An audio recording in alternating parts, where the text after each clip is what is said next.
Íntima Devoción te da la bienvenida a nuestro servicio de culto. Desde Medellín transmitimos en simultánea con nuestras iglesias en el oriente antioqueño, Turbo, Cereté, Maicao, Colombia y todo el mundo.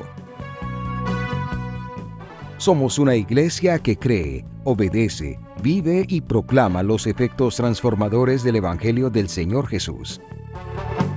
Nos reunimos para vivir un tiempo de alabanza y adoración, compartir con la iglesia infantil, predicar y difundir la palabra de Dios. Visita nuestro sitio web, descarga nuestra aplicación y síguenos en las redes sociales. Año 2024. Viviendo para Jesús.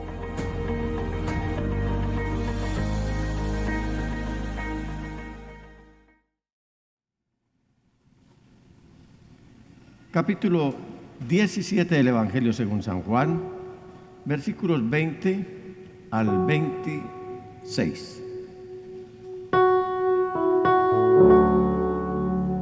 En esta ocasión lo voy a leer en la Nueva Traducción Viviente. Y dice, esta es una oración que está elevando el Señor al Padre Celestial momentos previos al sacrificio en la cruz del Calvario, y leo: no te pido solo por estos discípulos, sino también por todos los que creerán en mí por el mensaje de ellos. Te pido que todos sean uno, así como tú y yo somos uno, es decir, como tú estás en mí, Padre, y yo estoy en ti. Y que ellos estén en nosotros, para que el mundo crea que tú me enviaste. Les he dado la gloria que tú me diste para que sean uno, como nosotros somos uno. Yo estoy en ellos y tú estás en mí. Que gocen de una unidad tan perfecta que el mundo sepa que tú me enviaste y que los amas tanto como me amas a mí. Padre, quiero que los que me diste estén conmigo donde yo estoy. Entonces podrán ver toda la gloria que me diste, porque me amaste aún antes de que comenzara el mundo. Oh Padre justo, el mundo no te conoce, pero yo sí te conozco, y estos discípulos saben que tú me enviaste. Yo te he dado a conocer a ellos y seguiré haciéndolo. Entonces tu amor por mí estará en ellos y yo también estaré en ellos. Amén, amén y amén. Pastor, por favor. Gracias, Señor, por hablarnos. Gracias por permitir que hoy tu palabra siga corriendo y siendo glorificada. Gracias por darnos de gracia lo que esta noche compartimos de gracia, Señor. Rogamos, Señor, que esta predicación alegre tu corazón, que traiga edificación a tu iglesia, que tu pueblo y tú, en unidad, puedan celebrar el gozo de tu palabra en medio de nosotros.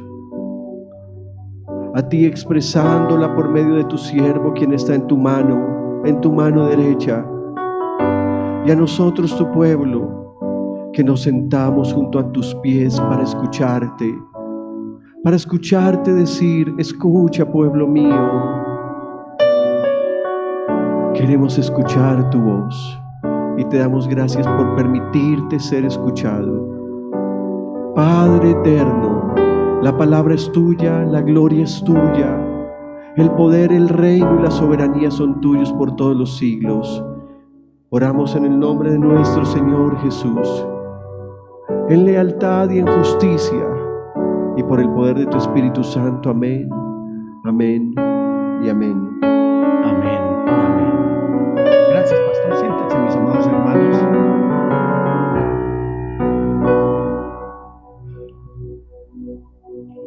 Blindaje contra el ecumenismo. ¿Cómo lograrlo? Fortaleciendo la unidad de la iglesia. Y es que al hablar de la unidad de la iglesia, mis amados hermanos, o de la unidad cristiana, quiero hacerlo como se describe en la Biblia, tal como lo leímos aquí en el Evangelio según San Juan, capítulo 17, en palabras mismas del Señor Jesús. No quiero hablarlo como pretende demostrarlo engañosamente el ecumenismo. Quiero hacerlo desde un contexto profundo, desde un contexto esencial que enfatiza la unidad espiritual y la comunión armoniosa entre los creyentes en Jesucristo. De lo que quiero compartir con ustedes, mis hermanos en la fe, en esta noche, es algo que trasciende las fronteras denominacionales, culturales, sociales, uniendo a los cristianos a través de su fe compartida en Cristo y que son templo del Espíritu Santo. No voy a hablar de denominaciones, sectas, movimientos ni demás para lograr la unidad de la iglesia. Ruego, por lo tanto, al Señor. Voy a esperar que se acomoden mis hermanos.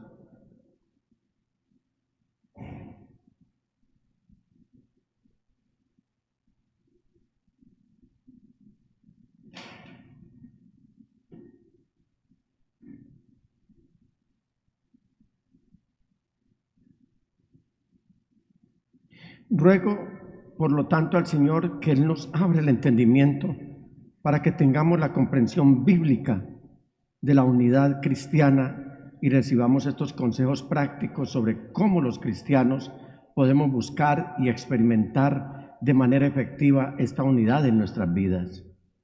Ahora bien, ustedes, mis amados hermanos, ya estamos listos, ¿cierto? Ahora sí puedo, continúo. Cuando ustedes me den permiso, mis amados hermanos, continúo. ¿Cuento con su permiso? ¿Ya? Muy bien.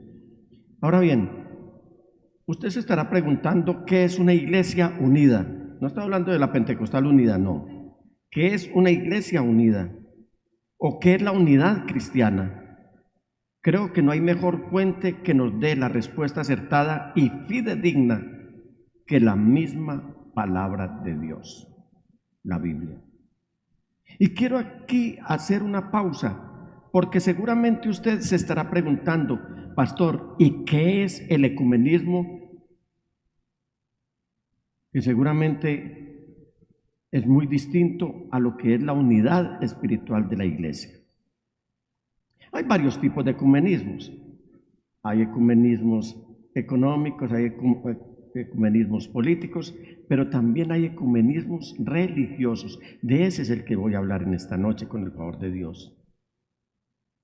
Pero primero que todo, permítanme decirles cuál es la finalidad del ecumenismo. La finalidad del ecumenismo es querer abarcar a todos los cristianos en una religión única, con el Papa como cabeza, y algunos juzgan que con ello se pretende un retorno ya no solo político a la Roma imperial, sino un retorno religioso a la Roma imperial. Hay quienes no disciernen la obra del Espíritu Santo, que es la unidad de la fe, y una empresa promovida por el espíritu del mundo, que es la unidad del mundo humano. Una cosa es lo que el Señor está haciendo por medio de su Espíritu Santo, que es buscar la unidad en la fe y querer la unidad en la fe, y otra cosa es lo que está haciendo el espíritu del mundo, que quiere la unidad, pero del mundo humano.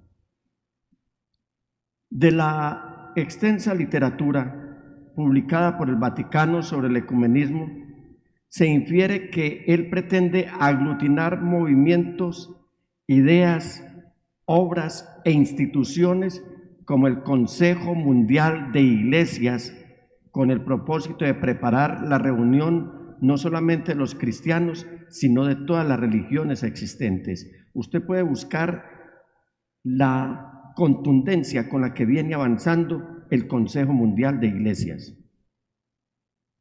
El ecumenismo, por lo tanto, puede ser definido en términos más generales como un movimiento que promueve unidad mundial entre todas las religiones a través de una mayor cooperación.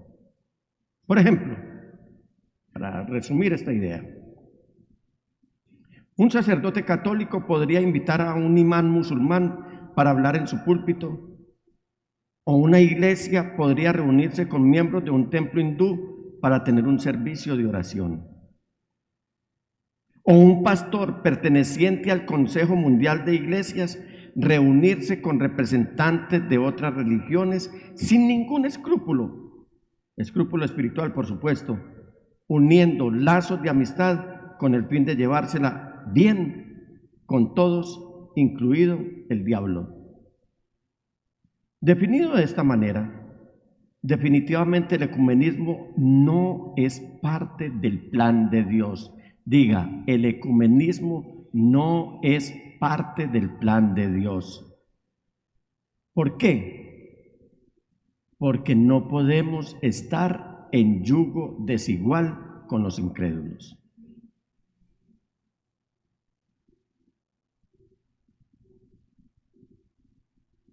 El pueblo de Dios, en el curso de la historia, se ha enfrentado a muchos gigantes que han querido absorberlo.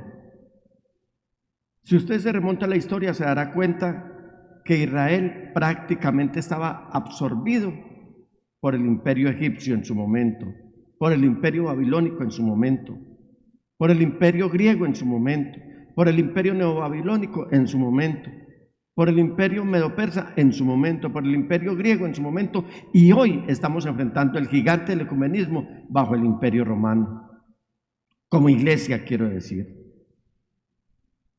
David enfrentó a un gigante y lo enfrentó, pero con el respaldo del Espíritu Santo, con el respaldo del mismo Dios. De la única manera que nosotros podemos blindarnos ante este gigante que viene a pasos agigantados a tratar de absorbernos, como se llama el ecumenismo, es postrados en la presencia de Dios. Teniendo identidad, ¿quién es Dios en nosotros? ¿Qué hizo Cristo por nosotros? Y no ir a mezclarnos con los incrédulos. La Biblia es muy clara cuando habla de los incrédulos.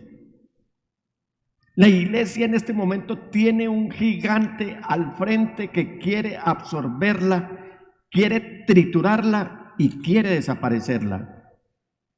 Un hermano me envió hoy un video en el que en Escocia, el otrora bastión del cristianismo protestante en Europa, hoy ya se va a castigar con cárcel a todo aquel que sea sorprendido orando, cometiendo el delito de orar en Escocia. Cuando el asunto empieza en Escocia, sigue en Bélgica y sigue para el lado de América, empezando por Canadá, porque Canadá tiene un enlace muy fuerte con Francia, una influencia. Ustedes ven cómo Francia viene extendiendo sus garras hacia todo el mundo, y en este lado del mundo empieza por Canadá, en contra del pueblo de Dios. Pero todos, eso sí, unidos a lo que estén dictando desde el Vaticano, arrodillados ante ese imperio.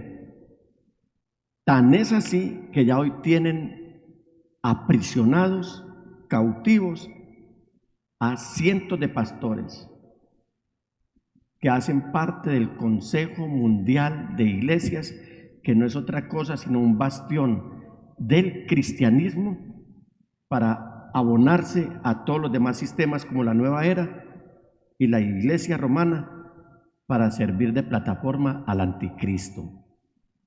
Ya uno ve a algunos metodistas, a algunos luteranos, a algunos presbiterianos que se acercaron a cerrar esa brecha que se abrió en su momento en el siglo XVI, cuando Martín Lutero dijo que se había separado la Iglesia Romana. Eso nunca existió.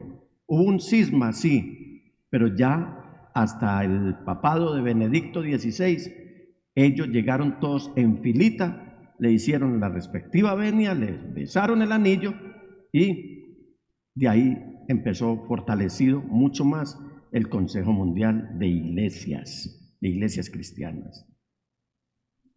No sé si me he hecho entender hasta ahora, mis amados hermanos. Pero la palabra del Señor dice que hay una iglesia nítida, clara, genuina, santa, irreprensible, intachable, que el Señor se quiere presentar a sí mismo cuando Él venga en su glorioso regreso. Y a nosotros se nos dice abiertamente que no podemos proceder como los pastores que están ofreciendo o haciendo ofertas, diciéndole a la gente: venga, que nosotros no le vamos a exigir ningún cambio.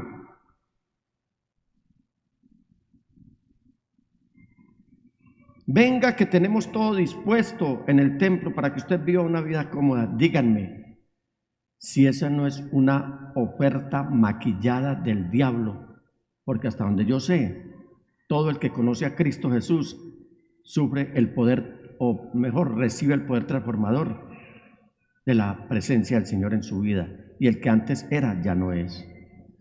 El apóstol Pablo, escribiéndole a los Corintios en el capítulo 6 de su segunda epístola, en el versículo 14 dice: no se asocien íntimamente con los que son incrédulos.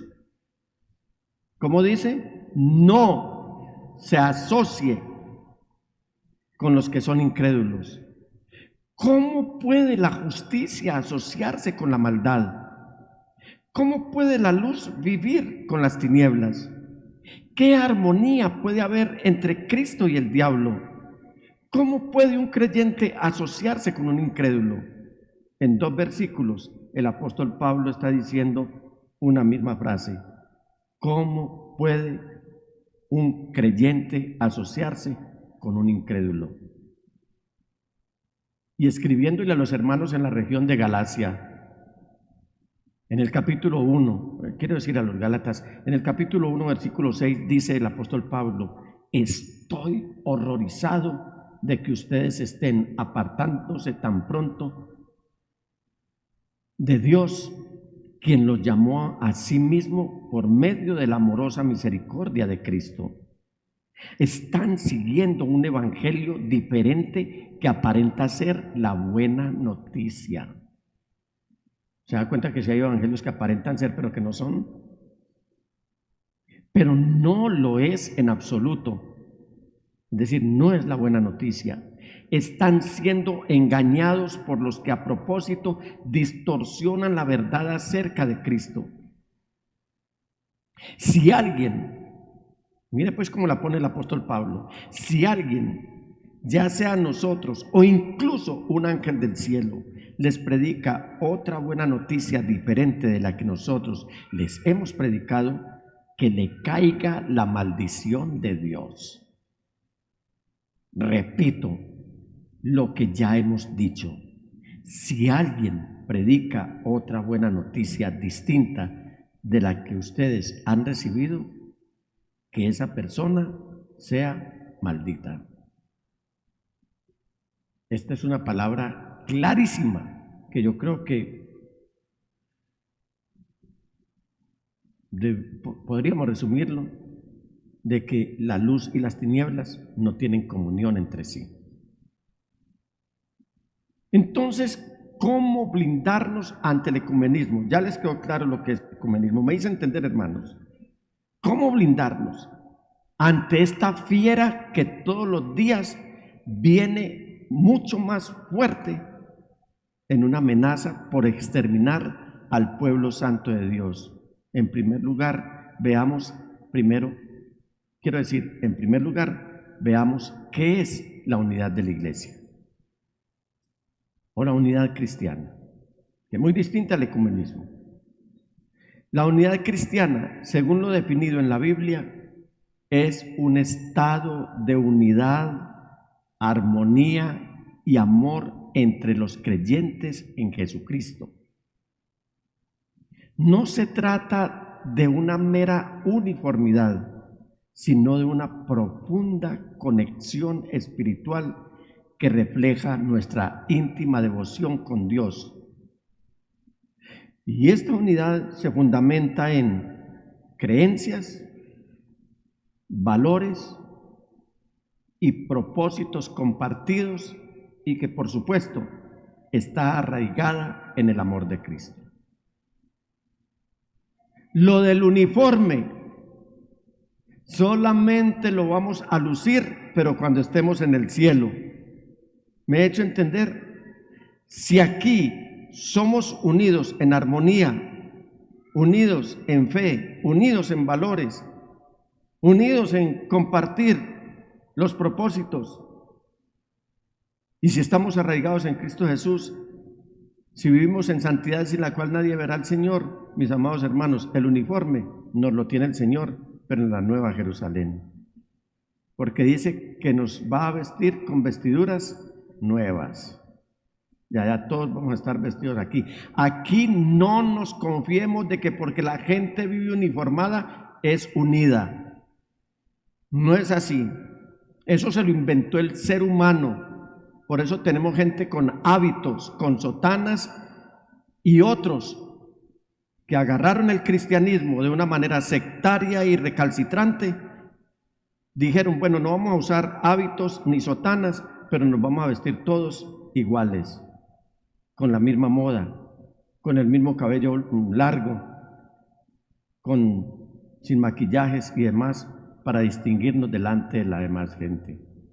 Mis amados hermanos, Pablo escribe que nosotros debemos lucir la nueva vestidura que está tejida con 3 hilos de corte celestial, que son la justicia, la verdad y la santidad. Eso es lo que dice el apóstol Pablo. Mientras tanto, el Señor lo que está prometiendo es bendición y vida eterna si vivimos unidos y en armonía aquí. Quien no vive en unión y en armonía aquí, en la tierra, le aseguro que no va a tener un lugar en el cielo para tener la convivencia que no supo tener aquí en la tierra. Veamos algunos textos bíblicos. En 1 Corintios, el capítulo 1, versículo 10, el apóstol Pablo dice, amados hermanos. Mire esos dos términos, amados y hermanos. Les ruego por la autoridad de nuestro Señor Jesucristo que vivan en armonía los unos con los otros, que no haya divisiones en la iglesia. Por el contrario, sean todos de un mismo parecer, unidos en pensamiento y propósito. Este versículo, ¿a qué nos está invitando? Nos está invitando a que le demos la debida importancia de la unidad que viene como resultado de tener la mente renovada. Y esto va a producir el estímulo que debemos darnos los unos a los otros, el ánimo que debemos darnos los unos a los otros en este propósito eterno del cual nos predicó en años pasados el pastor Junior con respecto al tema del propósito eterno. ¿Quién me sabe decir qué es el propósito eterno de acuerdo a la palabra del Señor enseñada por nuestro pastor? ¿Recuerdan el mensaje? ¿El propósito eterno? ¿Quién me lo sabe decir? A viva voz. Hacer de nosotros su pueblo. ¿Cuál es el propósito eterno de Dios? Hacer de nosotros su pueblo, es decir, lo que siempre ha hecho Dios, de que su pueblo, ya sea en su momento Israel o hoy en la iglesia, seamos todos distinguidos de los demás pueblos, que no practiquemos las falsas costumbres y las feas y las perversas costumbres que se están predicando en el mundo. Esto es lo que nosotros debemos vivir como creyentes. Recordarnos unos a otros todo el tiempo que debemos ser un pueblo que se distinga de los demás. ¿Y sabe esa distinción que logramos de los demás pueblos? ¿Cómo debe ser? Con santidad. ¿Cuál es la diferencia entre el verdadero pueblo de Dios, la verdadera iglesia de Dios y los demás pueblos. ¿Cuál es el distintivo? La santidad. ¿Y qué es santidad? Limpieza de pensamiento, pureza de corazón e integridad en nuestro andar, en nuestra conducta. Ser santo es estar de acuerdo con Dios, porque no pueden andar dos juntos si no están de acuerdo, dice la palabra del Señor. Pero además, con todo lo que está pasando en este momento en el mundo, cuyo impacto está cayendo en primera instancia en la iglesia, nosotros no podemos desmayar en mantener la unidad cristiana, la unidad espiritual, no por esfuerzos humanos, sino a través del Espíritu Santo, y caracterizarnos por ser gente que goza de la paz de Dios y manifestar la buena voluntad unos a otros. En Efesios capítulo 4 versículo 3 dice el apóstol Pablo: hagan todo lo posible por mantenerse unidos en el Espíritu y enlazados mediante la paz. Los que conocen de sistemas saben lo que significa un enlace. ¿Qué es un enlace? Algo a lo que tú le das un clic y te va enlazando hacia otras. Es un vínculo que te permite estar unido a otros espacios. Espacios como que si nosotros vivimos unidos en el Espíritu Santo, vamos a tener paz, y esa paz va a derivar en que nos vamos a ayudar los unos a los otros, a orar los unos a los otros, a hacer ese ejemplo para el otro, de vivir en santidad, a mantener la unidad de la iglesia. Y como si fuera poco, Jesús oró por la unidad de todos los creyentes, lo que es un testimonio para el mundo de la misión que el Señor Jesús vino a cumplir aquí en la tierra, de cumplir con todo lo que el Padre Celestial le había encomendado. Vamos nuevamente al Evangelio según San Juan, capítulo 17, versículos 20 y 21, y prestémosle atención a estas palabras, que son parte de la oración sumo sacerdotal que el Señor está haciendo al Padre Celestial, como les dije al principio, mis amados hermanos, minutos previos a ir al sacrificio en la cruz del Calvario. No te pido solo por estos discípulos, sino también por todos los que creerán en mí por el mensaje de ellos. Te pido que todos sean uno, así como tú y yo somos uno, es decir, como tú estás en mi Padre y yo estoy en ti, y que ellos estén en nosotros para que el mundo crea que tú me enviaste. Mire la misión que tenemos nosotros. ¿Cómo va a creer el mundo en que Cristo Jesús sí vino de parte de Dios cuando nosotros sepamos lucir la vestidura espiritual de la unidad como hijos de Dios?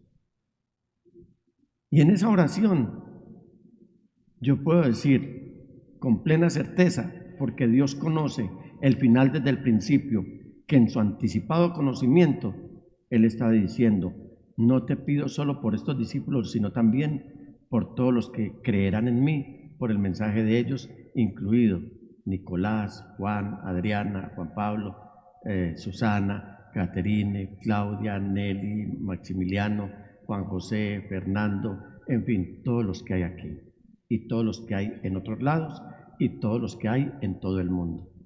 Ahí estaba el nombre, en esta oración, créame, que estaba su nombre incluido yo también, un hombre que se resistió a creer el Evangelio. Y se sigue, porque la iglesia no ha llegado todavía al fin. El apóstol Pablo está escribiéndole a los romanos: hasta que entre el último de los gentiles. Y ahí será la oportunidad para Israel. Por todos los que no han llegado, inclusive aquellos de quienes nosotros creemos que jamás los veremos en la iglesia, por ellos también oró el Señor, y que algún día llegarán a los pies de Él, reconociéndolo y aceptándolo como su Salvador. Ahora bien, sería muy emotivo para mí si supiera que usted en este mismo instante se estuviera preguntando algo así como: pastor, ¿cómo experimento la unidad cristiana? ¿Usted se ha preguntado eso alguna vez? ¿Cómo experimento la unidad de fe, la unidad cristiana? Que yo no me equivoque, porque muchos dicen: a veces me siento como inseguro si este camino sí es la verdad o no. A veces me pregunto si vale la pena ser cristiano o no. A veces me pregunto si vale la pena ir a celebrar culto al Señor o no. A veces me veo ridículo haciendo palmas en la iglesia, haciendo palmas en los cánticos. A veces me veo ridículo orando, a veces me veo ridículo leyendo la palabra del Señor. Me siento ridículo cuando todos los demás en mi empresa hacen sus proyectos de fiestas, de jolgorios, de jaranas y de todas esas cosas en las que el mundo se está gozando hoy. Y yo, como que soy un mosco en leche al no participar de ellos. Amados hermanos, ponga la mirada en Cristo Jesús cuando esté pensando de esa manera. ¿Cómo experimentamos la unidad cristiana? Poniendo tu mirada en Cristo. ¿Cuántos tienen la mirada en Cristo Jesús? Mire que el apóstol Pablo, y es un texto que usted puede anotar al margen, dice en el capítulo 3 de la epístola a los Colosenses de la siguiente manera. Aquí lo voy a leer en la Nueva Versión Internacional. Epístola a los Colosenses, capítulo 3. Dice, bueno, lo voy a leer en la Reina Valera, que suena muy lindo. Es un lenguaje muy españolete, pero suena muy lindo así. Si pues habéis resucitado con Cristo, buscad las cosas de arriba donde está Cristo sentado a la diestra de Dios. Poned la mira en las cosas de arriba, no en las de la tierra, porque habéis muerto y vuestra vida está escondida con Cristo en Dios. Cuando Cristo, vuestra vida, se manifieste, entonces vosotros también seréis manifestados con Él en gloria. ¿A dónde debemos tener la mirada puesta? En Cristo, no en las cosas de aquí. ¿Y cuáles son las cosas de aquí? Todo lo que estamos viendo, mis amados hermanos. Debates políticos, crisis económica. Las crisis se las inventaron los hombres. ¿Sabe para qué? Para ver cómo menguan y medran la fe del pueblo de Dios. Las cosas de este mundo, como todos los espectáculos que se dan todos los días en todas las naciones, ya sea faranduleros, ya sea como esto de ayer del fútbol, los eliminatorias y mundiales y torneos. ¿Usted no ha notado que últimamente se inventan más y más y más cosas para ver cómo la iglesia mira esto como una esponja donde pegarse para ver cómo se quedan ahí imanados, entretenidos? Tengamos mucho cuidado, hermanos. Ay, es que vea tanto invierno, pastor, tantas inundaciones. Eso es lo que está pasando a causa de que el temor de Dios se está alejando no solamente de las naciones, sino del mismo pueblo de Dios. Hoy escuchaba al honorable magistrado presidente de la Corte Suprema de Justicia en una entrevista que le hicieron en una cadena televisiva colombiana, en la que le decían: mire, la justicia es culpable de todo lo que está pasando con los vejámenes, los atropellos y las muertes que les están causando a nuestros niños. ¿Y sabe qué dijo el honorable magistrado? Dijo: no es asunto de la justicia, es asunto de una sociedad decadente, una sociedad sin identidad. Y yo diría, ese es el resultado de una sociedad que está alejada de Dios. Entonces, ¿cómo experimentamos la unidad cristiana? Poniendo nuestra mirada en Cristo. ¿Por qué? Por la sencilla razón que la unidad comienza con un enfoque compartido con Jesucristo como Señor y Salvador. Si no vamos de la mano con Él, Olvidémonos. No solamente el trabajo hay que hacerlo con Él, hay que caminar con Él. Y Él mismo lo dijo claramente: si alguno quiere ser mi discípulo, tiene que tomar su cruz, es decir, seguir mis pisadas, ir a la par conmigo y aprender de mí, que soy manso y humilde de corazón. ¿En quién tenemos que centrar nuestra fe, mis amados hermanos? ¿En quién tenemos que centrar nuestra fe? En Jesucristo y en sus enseñanzas. ¿Y sabe dónde están las enseñanzas de Cristo Jesús? En este sagrado libro, en las sagradas escrituras. Alabado sea el Señor. Quien se aparta de las sagradas escrituras se aparta de Cristo, y quien se aparta de Cristo se unió al mundo. Y el mundo es abiertamente opositor a Cristo Jesús y lo odia. Odia a Cristo Jesús. Ámense los unos a los otros. El Señor Jesús siempre en sus discursos estuvo resaltando el amor como un distintivo entre nosotros como iglesia. Que no nos despedacemos los unos a los otros, como también lo escribe el apóstol Pablo.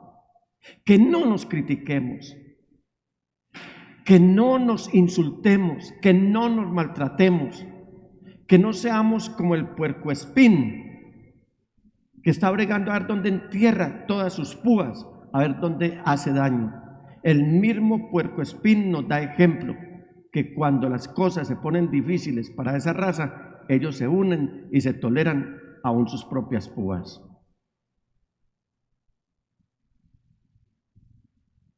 Y en el Evangelio según San Juan, en el capítulo 13, versículo 35, dice: el amor que tengan unos por otros será la prueba ante el mundo de que son mis discípulos. ¿Cuál es la prueba ante el mundo de que nosotros sí somos discípulos de Cristo? El amor los unos por los otros.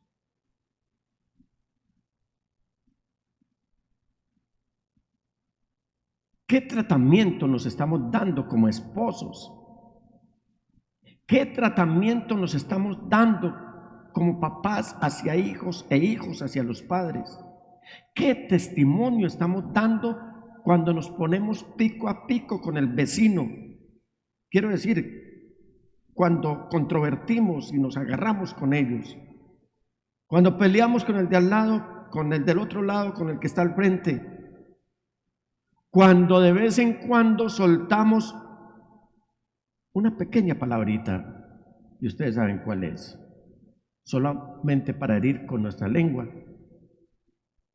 la dignidad del otro, así el otro nos esté faltando al respeto. ¿Se imagina usted a la iglesia si expresara este amor ante el mundo, llevando la palabra del Señor y no llevando palabras que hieran? Para los que son amigos de herir con las palabras, cuando usted siente ese deseo de herir, saque la espada de la palabra y verá cómo hay poder transformador para muchas personas y ellas lleguen a Cristo Jesús. La espada de la palabra de Dios. Ve, predique el perdón. ¿Por qué? Porque el perdón es esencial para mantener la unidad. Donde no hay perdón, no hay unidad en ninguna instancia. Digamos que el perdón es una brecha que separa, nunca un puente que une. La ausencia del perdón.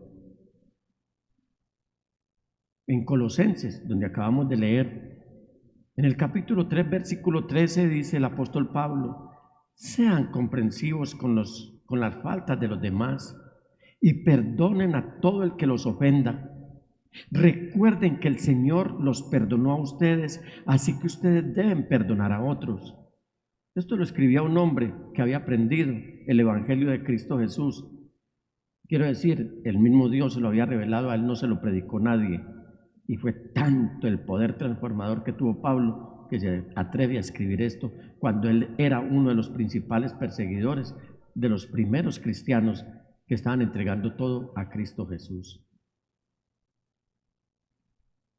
O sea que él antes odiaba, hoy está hablando del perdón.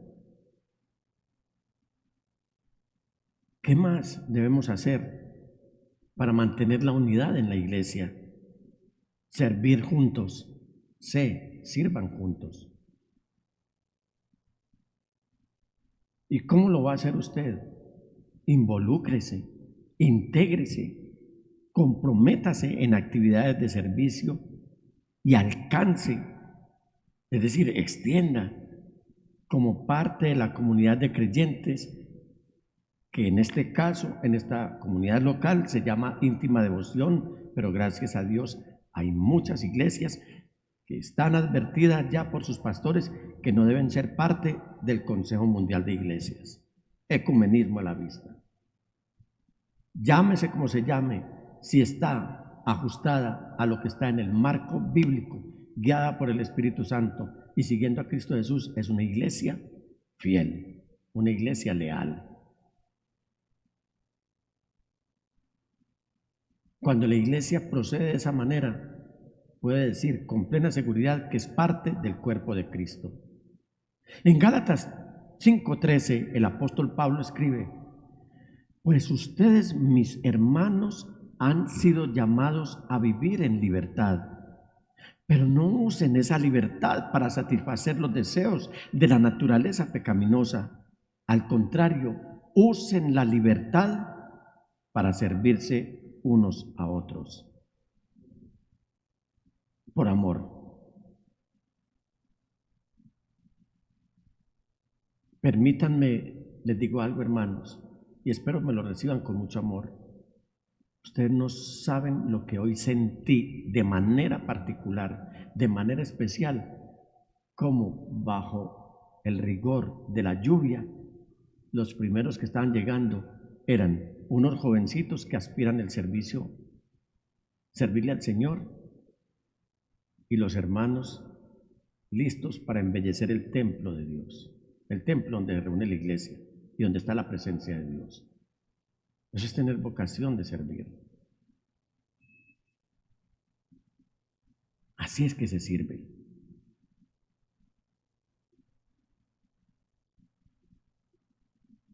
Y creo que íntima devoción ha venido creciendo de una manera fuerte y espiritual por la manifestación que han tenido de ese amor incondicional que muestran por el servicio a Dios, sin importar lo que haya que hacer. Permítanme, los felicito.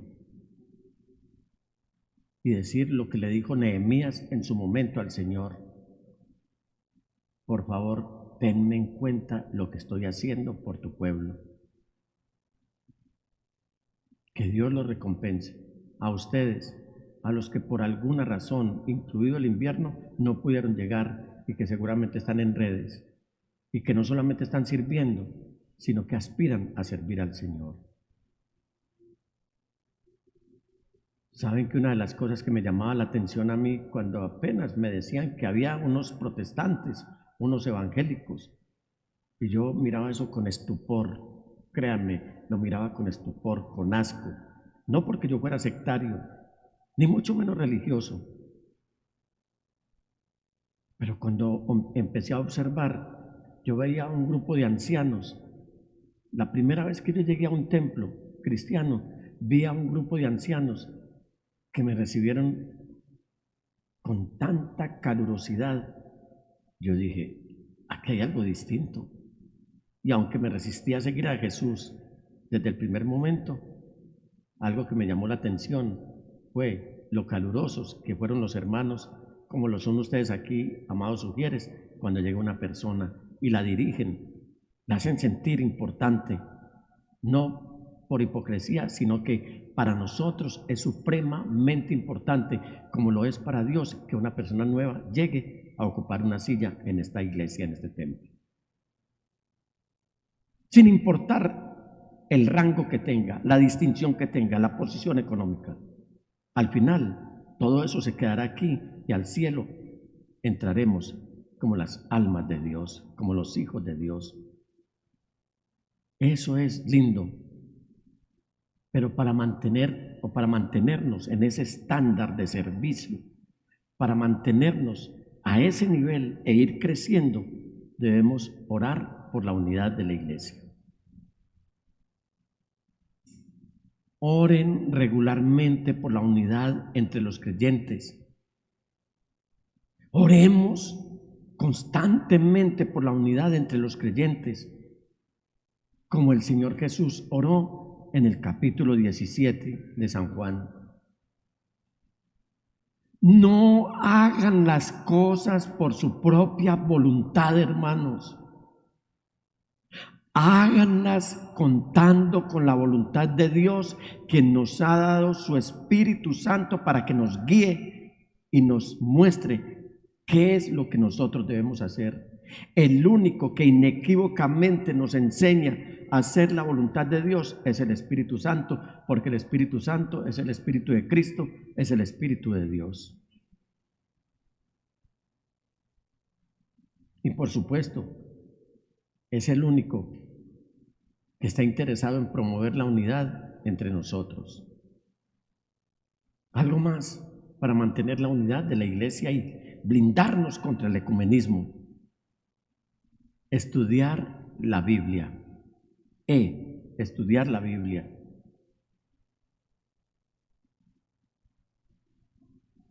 Por favor, se está terminando este año. El balance da positivo para este año en lo que logramos hacer con los discipulados, pastor. En lo que logramos hacer en las consejerías.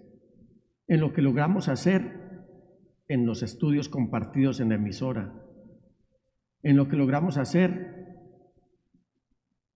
en el compartir persona a persona, pastor, oveja recibiendo y el pastor alimentando. Que nuestras conversaciones sean importantes. No hay nada en el mundo más importante que podamos nosotros conversar que de Cristo Jesús y de su eterna palabra. Así que, mis amados hermanos, viene este 2025, yo no sé qué nos depara, pero vamos a emplearnos a fondo en buscar el reino de Dios y su justicia. No abandonen el estudio de las Sagradas Escrituras diariamente, ordenadamente, fervientemente y alegremente. Hagan los discipulados, instrúyanse, no en una doctrina. La instrucción toda está en la palabra del Señor. ¿Por qué? Porque estudiar la palabra de Dios también de manera colectiva puede profundizar la comprensión y por ahí derecho promover la unidad de la iglesia. Le pido un favor, no desprecie los discipulados que compartimos con ustedes. No los desprecie. Tenemos el Instituto Bíblico. Sé que muchos están siendo formados y a estas alturas los que han permanecido seguramente pueden dar un parte de que su fe está más fortalecida que antes de haber hecho estos estudios, porque esta fe tiene que ir creciendo juntamente como nosotros vamos creciendo en el conocimiento y en la gracia de Dios, como lo dice el apóstol Pedro. Miren lo que dice el Señor Jesús en San Juan capítulo 5, versículo 39. Ustedes estudian las Escrituras a fondo porque piensan que ellas les dan vida eterna. Pero las Escrituras me señalan a mí, dice el Señor.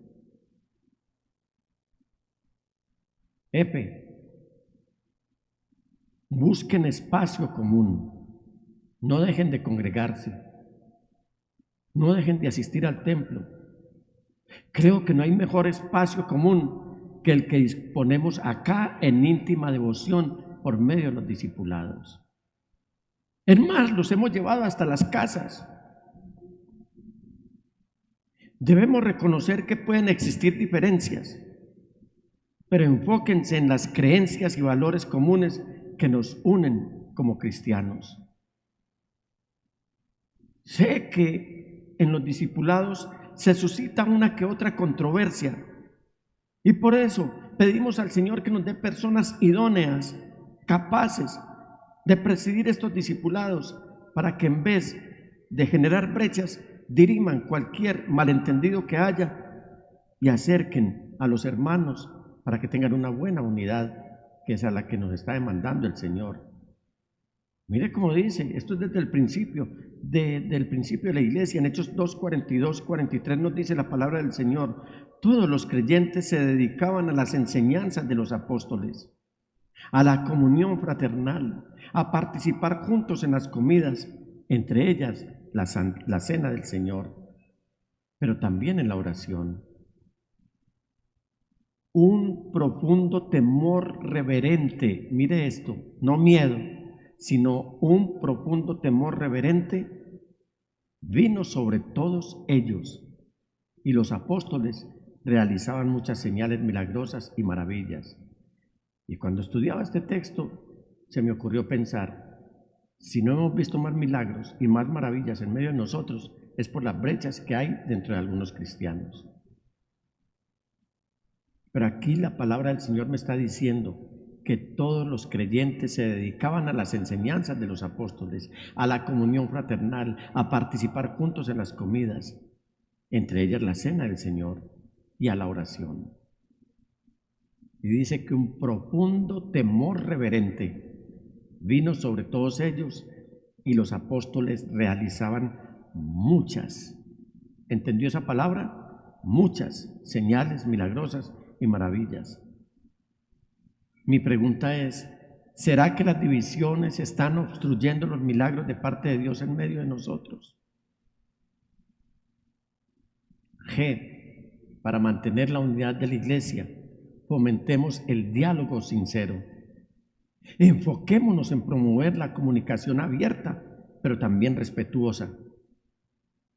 En Efesios 4:15 nos escribe el apóstol Pablo: en cambio, hablaremos la verdad con amor y así creceremos en todo sentido hasta parecernos más y más a Cristo, quien es la cabeza de su cuerpo, que es la iglesia, o sea, usted y yo. H. Alegrémonos por la diversidad étnica.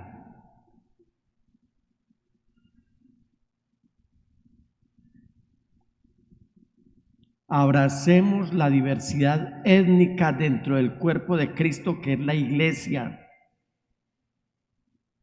Los diferentes antecedentes y perspectivas pueden enriquecer la unidad de la iglesia.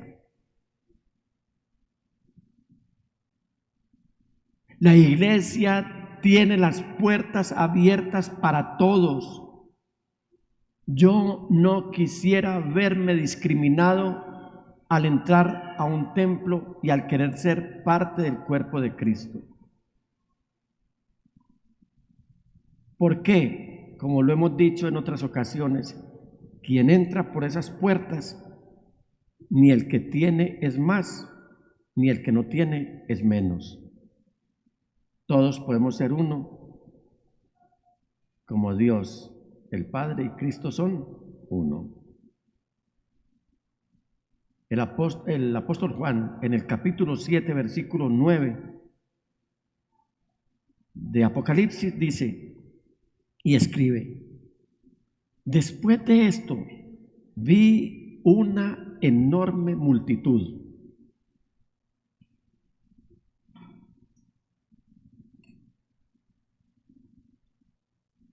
¿Cómo estaba compuesta esa multitud?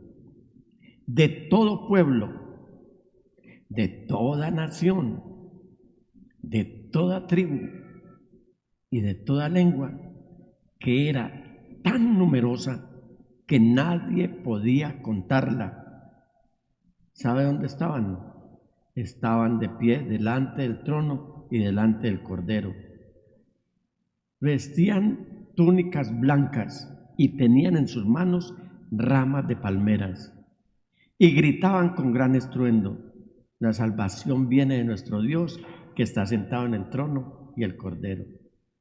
Y entonces uno dice, ¿será que vamos a entrar por puertas distintas? Los negros por un lado, los amarillos por el otro, los arios por el otro, los mestizos por el otro. No, esto debe ser muy lindo. Lo que el diablo quiere dividir aquí, Cristo lo quiere unido de todo pueblo, de toda lengua, de toda raza, de toda tribu y de toda nación. Yo creo que la iglesia se va a ver esplendorosa, tan atractiva, que el Señor nos va a decir, vengan, siéntense a la mesa, celebremos las bodas del Cordero. Alabado sea su santo nombre. ¿Qué más hacer para mantener la unidad de la iglesia? Lideremos con el ejemplo.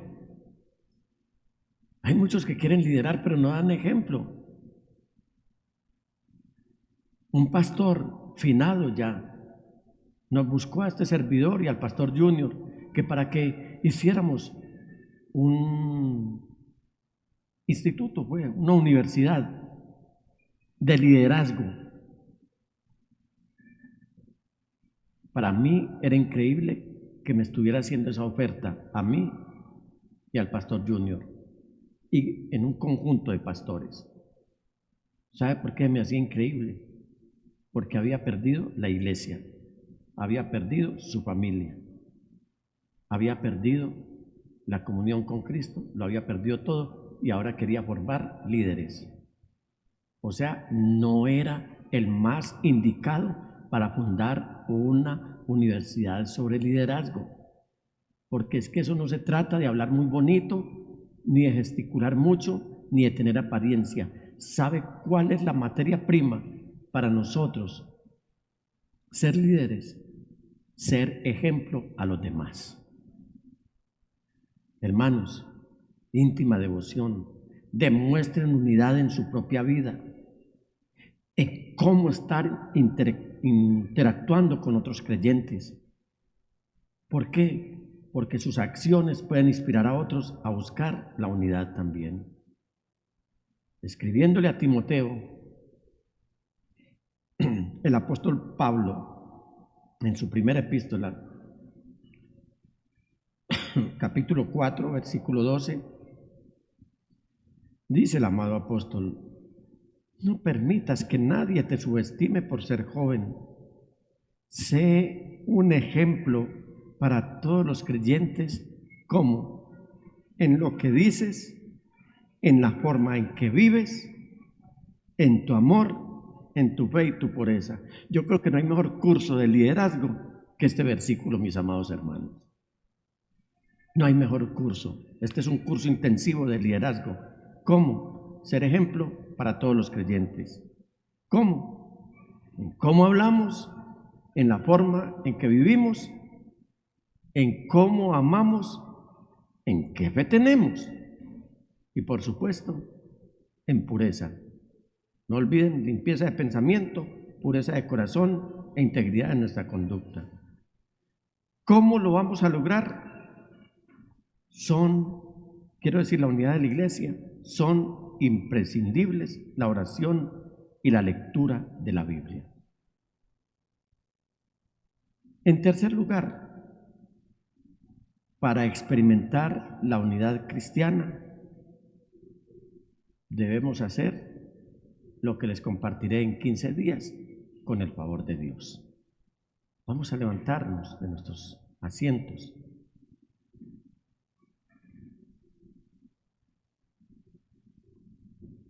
De esa manera estaremos blindados y el ecumenismo no nos alcanzará con sus tentáculos, porque somos la iglesia del Señor, que si procedemos...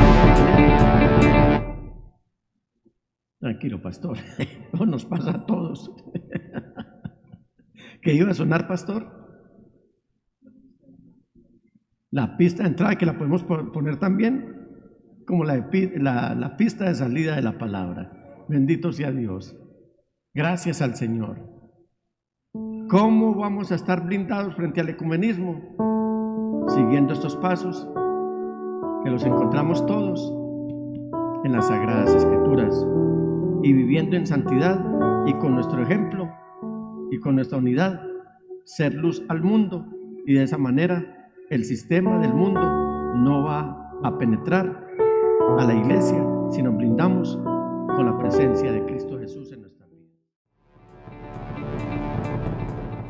Íntimo Devoción te agradece por acompañarnos en nuestro servicio de culto. Desde Medellín transmitimos en simultánea con nuestras iglesias en el Oriente Antioqueño, Turbo, Cereté, Maicao, Colombia y todo el mundo. Somos una iglesia que cree, obedece, vive y proclama los efectos transformadores del Evangelio del Señor Jesús. Nos reunimos para vivir un tiempo de alabanza y adoración, compartir con la iglesia infantil, predicar y difundir la palabra de Dios. Visita nuestro sitio web, descarga nuestra aplicación y síguenos en las redes sociales. Año 2024. Viviendo para Jesús.